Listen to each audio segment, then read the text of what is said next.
May core memory ako nung bata pa ako.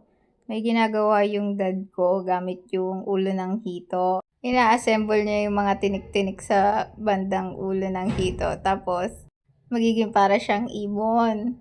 Tapos sabi niya, bilad ko daw sa araw. So, binilad ko. Inilagay ko siya doon sa tuod, doon sa orchids. Diba dati uso pa yung mga orchids, tas may tuod. Tapos iniiwan ko siya doon. Pagbalik ko, wala na yung ibon. Sabi ko sa kasama namin sa bahay, asan na yung ibon ko dito? Sabi niya wala na, lumipad na. Ako naman, paniwalang paniwala, syempre bata pa. Ginawa ko, nagpagawa uli ako, pero ibang araw na to. Tapos binantayan ko na siya. Pagkita ko, kinakain pala ng pusa. Sigurado ako may core memories din kayo kasama yung dad niya. Kaya ako naghahanap kayo ng pang-gift ngayong Father's Day.